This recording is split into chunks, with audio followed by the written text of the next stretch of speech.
Welcome to the Wickedly Smart Women podcast, featuring stellar conversations with emerging and established wickedly smart women. Thanks for joining us today as we celebrate the wickedly smart women who are committed, care deeply, and have the courage to take action and create change all around the world. Now here's your host, Emerald Greenforest.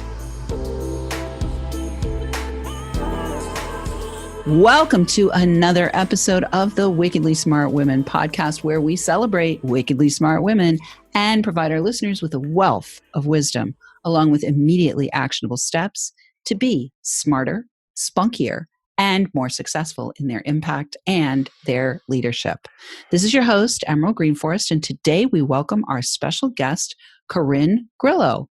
She is the author of The Angel Experiment and founder of the Angel Alchemy Academy. A trained psychotherapist, angel channel, healer, and teacher, Corrin has helped thousands of people all over the world go from angel curious to angel powered. And I am so delighted to have you coming to us live from Northern California today into the Pine Haven Wisdom Studio here in New Hampshire. Welcome to the show, Corrin. Oh, it's so great to be here. Thanks for having me, Emerald. You are so welcome. Well, let's jump right in, Corrin. How did you get turned on to the angels? Is this something that's been with you your whole life, or did you have a spiritual awakening at some point along your journey? Yeah, I was definitely not born with the golden angel spoon in my mouth. Most of my life was really, it was very challenged growing up the way that I did. And so, no, I would not say I was talking to angels. But at a certain point in my life, it was a spiritual awakening. They kind of came to me in a really dramatic manner, in that I witnessed a miracle, and that miracle, it healed me on so many different levels. But after that, I could hear a voice inside of me that was starting to guide me towards amazing things, as opposed to the usual inner tyrannical voice that I lived with. I suffered with a lot of deep depression for many decades. And so enter the angels, I witnessed a miracle, and everything kind of changed after that. Yeah. Can you tell us more about the miracle? I'd love to hear about that. Yes. Well, it happened during a really dark period. Safe to say back then anyways, but just to give you an idea of where I was rocking and coming from, I was drinking about a fifth of tequila every couple of days, and taking a lot of Adderall and antidepressants, and really just burning the candle at both ends. And so the irony, Emerald, is that I was a licensed psychotherapist at the time. And so, trying to rescue and save and doing it all wrong, because I was not putting myself first in any possible way. So a friend of mine bought me an angel reading, and I didn't know what that was. But I thought, let's go see a psychic. I was always kind of into that stuff. And I didn't have a perspective on angels at that time. I knew there's a possibility, but I didn't really have a deep, feeling on whether or not they were real. So the energy session really, she just nailed it. She started saying all these things that the angels were telling me, and I was like, she should not know that. And the energy work itself really opened up. So anyways, I went to the session, one person. I came out a kind of a lighter, brighter person, and she told me one thing, which was talk to your angels as if they're real and see what happens. So right away, the angel synchronicities happened. And I was like, well, okay, there's maybe something going on. But then the miracle happened, which was I was driving down the hood, going to a client's house. And this is after about 3 days of talking to angels and seeing the synchronicities amplify. A bird dropped from the sky. It landed on the ground right in front of my car. I stopped it, and it was a bird with a broken wing. And I did my new trick, which was talking to angels. And I said, angels, please help this bird, because I don't know anything about birds, and I'm in the hood. I'm not going to get out of the car. So I said my blessings as I drove around the bird. And then as I drove around it, I looked in the rearview mirror, and I could see the bird doing some shimmy on the ground. So I stopped the car because it looked kind of weird. And what I watched was that bird, out of the body of that bird, which was about pigeon size, a small bird jumped up from that body and flew away. And then a second one jumped up from the body of that bird, flew away. And then a third one jumped up from the body of that bird and flew away. And what was left on the ground was nothing. Wow. That's I pretty know. intense. Yeah, when I say miracle, I'm not talking about a mind shift. I'm talking about like an actual bona fide miracle. And again, I was a psychotherapist at the time. And I knew that what was crazy, Emerald, is the feeling that I got. The energy. It was like this hard to explain kind of love surrounding me, and chills and all of. And my hair was like like sticking out from my head, all super staticky. And so I knew I was in the presence of some deep something. And it was not the miracle that was the most extraordinary. It was what happened to me afterwards, the change in my heart and mind. And like I said, the ability to hear the soft, gentle voice that was trying to guide me into more freedom.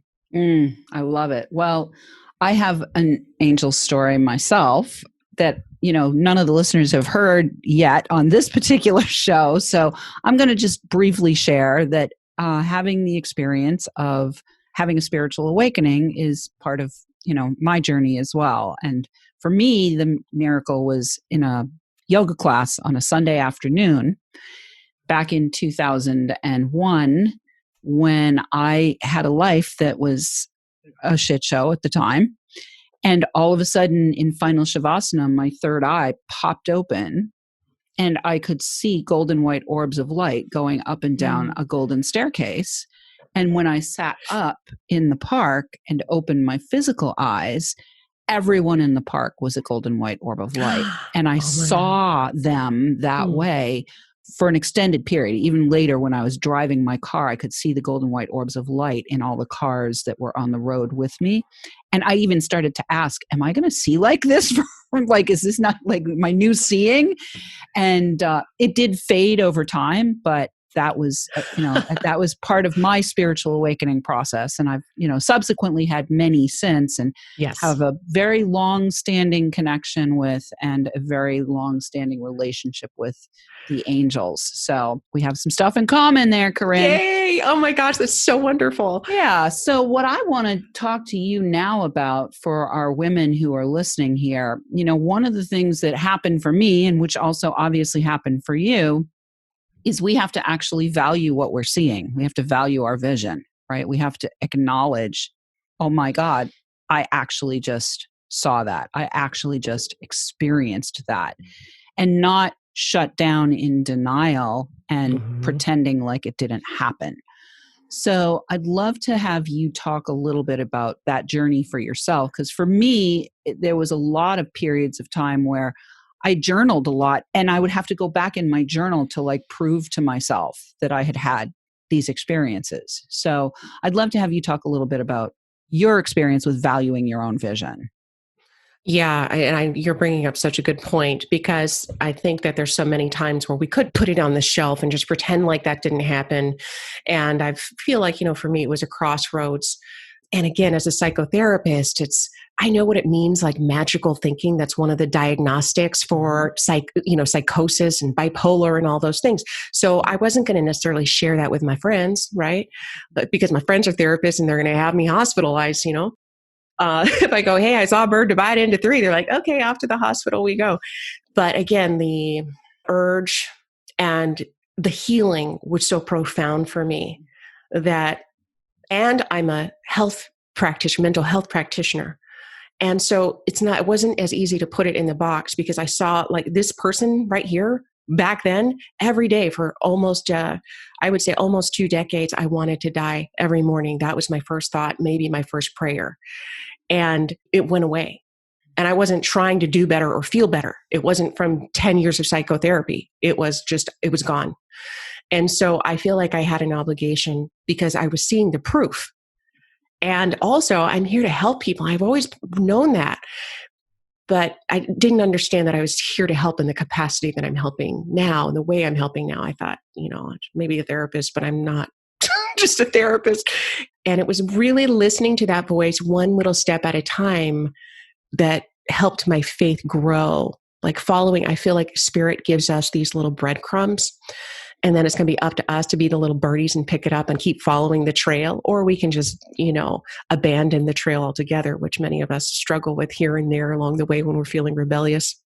That's it, one step at a time, one intuition at a time, and slowly and gently claiming the truth of who you are, all of you. And so I went through a big shame cycle about being a therapist and also being a highly intuitive person that talks about angels. I mean, that you have to just kind of confront all of yourself in those moments. Yeah, beautiful. I love it.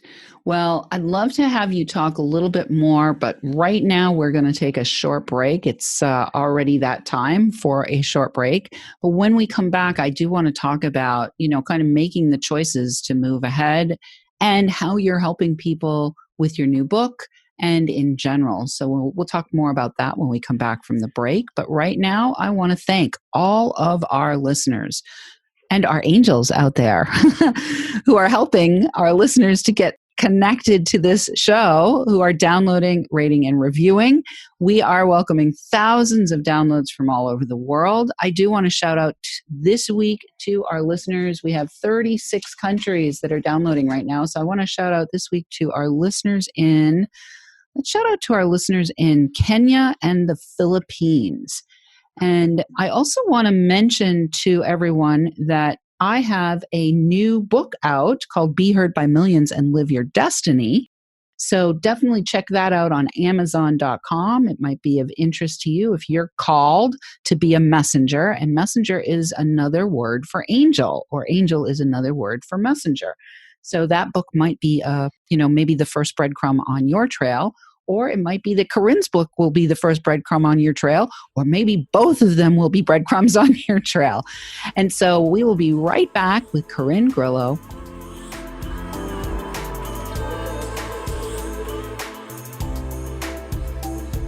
The Wickedly Smart Women podcast is brought to you by the Creative Age Consulting Group.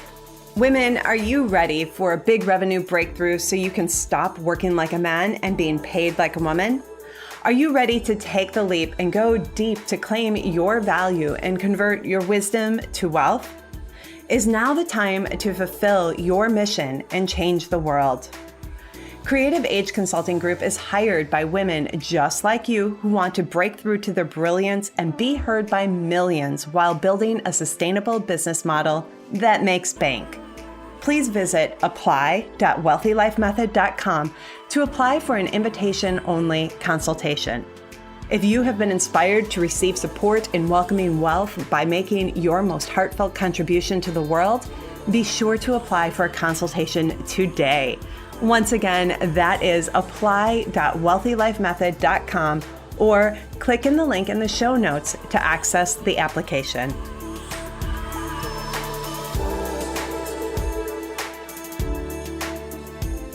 And we are back with Corrin Grillo. You can find out more about the Angel Experiment and the Angel Alchemy Academy at CorrinGrillo.com. And we will have that for you in the show notes. So, Corrin, I'd love to have you talk a little bit more about valuing your vision enough that you wrote a book, valuing your vision enough that you put yourself out there as an angel practitioner and psychotherapist, valuing your vision enough that you started the Angel Alchemy Academy. And besides listening to the angels and taking the steps, if there's anything else that you can share with our listeners, or that you maybe help your clients to do to step in and value their own vision, that would be awesome. Okay, that was a whole lot there. Yeah. So where to begin? Yeah. I think value is so important, right? Just valuing. And I love that you're focusing on that, valuing your vision.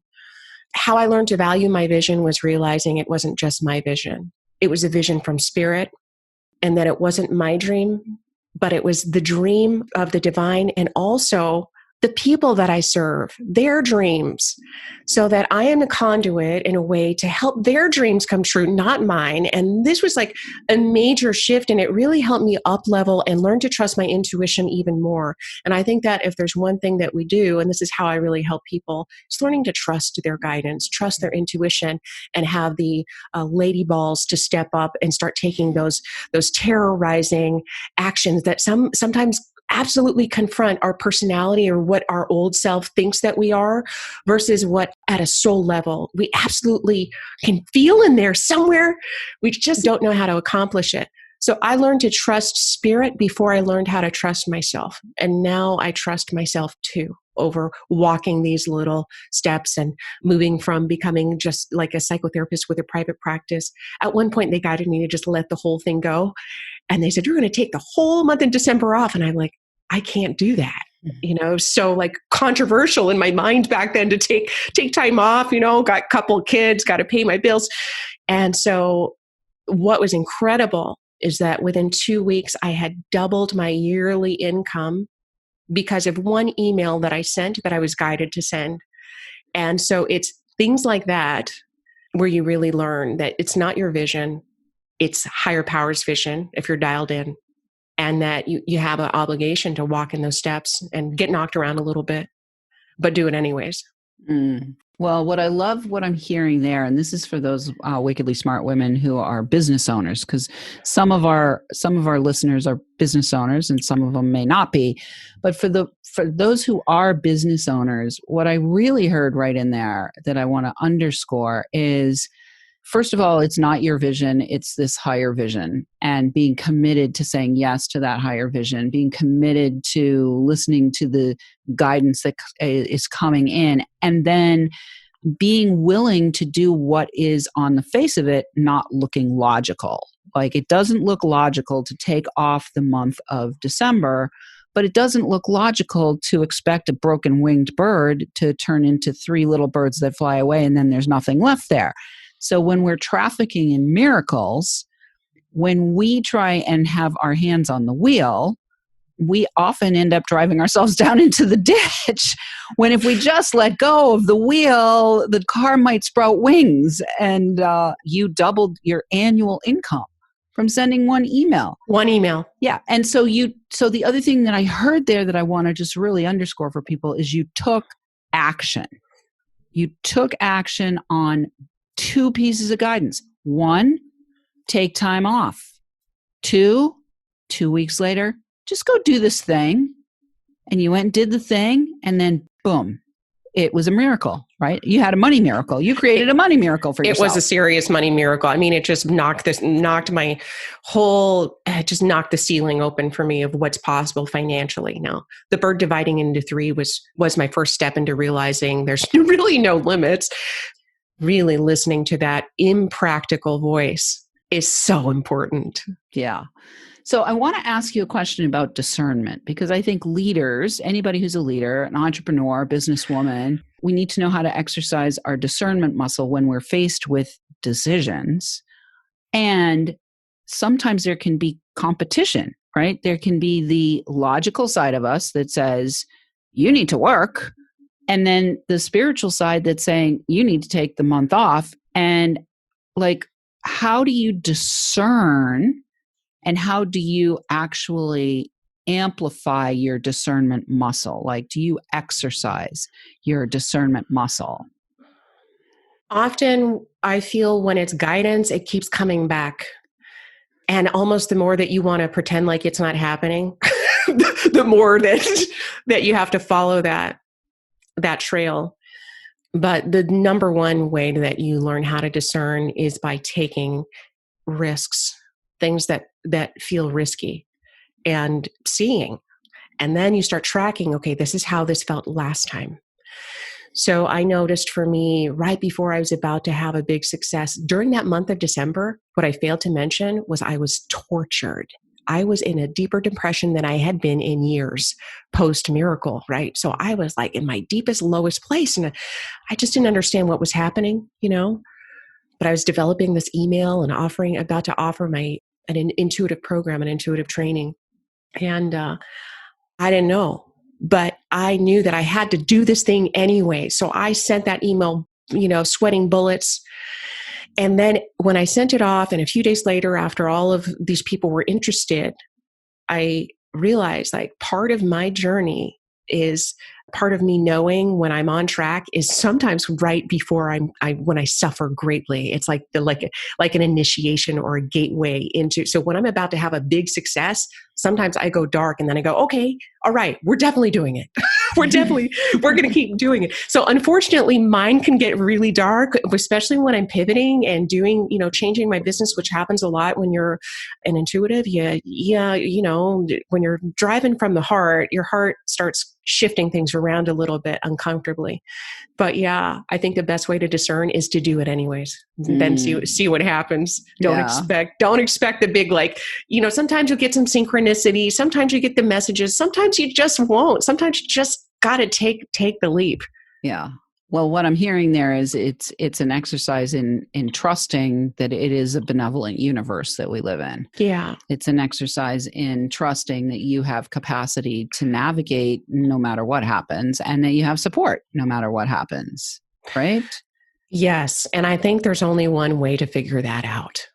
It's all theory until it goes into practice. So it's really about taking your training wheels off, getting your head out of the books and start taking action. Because it's all theory. I'm so holy. I love God. I love praying. But if you're just sitting down on the couch eating a ham sandwich, and that's all you're doing, you're still in the books. You got to get into practice. Yeah, well, and the truth is, it's miracles come from a collaborative effort with spirit, right? It's a co-creation. It's never anything other than a co-creation. It's two pieces of the puzzle coming together in a way that actually creates something that's never been seen before, right?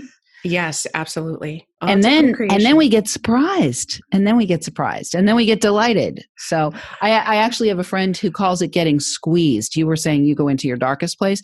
She calls it getting squeezed. She can always tell when there's a miracle about to happen in her life because she's getting squeezed. So let's talk about asking for help. So I think for many women, and in particular for people who live in the Western world, the Western culture, and the US especially, there's this whole be independent, be self-reliant, you need to do it on your own kind of psychology that's actually highly detrimental. What do you do to help people to be not only willing to acknowledge that there's angels that are there to help them, but to begin exercising their asking for help muscle? Mm-hmm. Yeah, I think a lot of it, and I'm so glad you're bringing up this point about how the West has kind of taught us to be so independent and miserable at the same time when we're overly independent. Many of us are the helpers. And we resist showing our truth, being vulnerable. And I'd like to inspire my people, whether I'm working with entrepreneurs or heart-centered entrepreneurs, or I'm just, training people in intuition, is I feel the reality is that as a collective, our hearts are getting activated, and that there is great power in our truth, our sadness, our vulnerability. And the more that we reach out, the more that we build this web of awesome for all of us to exist in, where we don't have to wear all the structured masks and pretend like everything's great. And where even spiritual people can be like, wow, I was really depressed last night. Where we can just claim all parts of ourselves shamelessly. That happens through the heart. And we just need to de-shame and that we know that everybody is worthy of support, whether it's angels or people. And it's just all really important. Beautiful. Well, Corrin, in the last couple of minutes that we have, I'm going to put you on the spot and see if the angels have anything they want to deliver and deposit into the listening audience before we close. Absolutely. Because actually I think it was during the break, I decided to pull a card just for fun. And it's so interesting because it's so much about what we're talking about. It's about trust your intuition. And I see this powerful, woman. And to me, it's really using the cosmic kind of galactic juice that's coming to us right now and learning how to be a good receptor for that. And I feel like our intuition is amplifying right now. Sometimes it could be alarming to newbies if you've never had an awakened experience. But the thing that's going to get all of us out of our suffering and guide us out is, in fact, our intuition. And also, I want to say, finding communities of people that support your intuitive awakening, because a lot of people don't have that. So I feel like it's twofold. You got to trust your intuition, whatever that means for you. And if you don't have an idea about what that means, then you best learn all about it and find communities of people who support the magician inside of you. I love it. Yeah. I think that when I had my spiritual awakening, if I had not been in the yoga community, I probably would have put myself into the hospital. I probably would have put myself into the psych ward, because it was it was such a break from my ordinary reality, which of course the supernatural is going to be a break from your ordinary reality. All right, Corrin. Well, it has been a pleasure to have you and the angels here with us today. Thank you so much, angels, for teaching us to trust our intuition. We received that message, and I am so grateful that you were here. Please be sure to check out Corrin and her new book, The Angel Experiment, at CorrinGrillo.com. And if you are inspired, or your angels are guiding you to take action to enroll in her Angel Alchemy Academy, that might be a good choice as well. Taking action is a key. Listeners, we do love feedback. Please let us know what you thought of today's show, or send in questions or guest suggestions to listeners at wickedlysmartwomen.com. We might even give you a shout out on the show. Thanks for tuning in. Keep your ears open. And remember, you are a wonderful woman. Thanks for tuning in, downloading, and listening. Be sure to review and rate Wickedly Smart Women on Apple Podcasts, and share with other women who can benefit from today's episode. Wickedly Smart Women is the premier podcast series for informing, activating, and inspiring the leader who carries profound wisdom and knows that now is the time to welcome wealth. We welcome your feedback and guest suggestions, and invite you to subscribe to our mailing list to be notified of each episode at wickedlysmartwomen.com.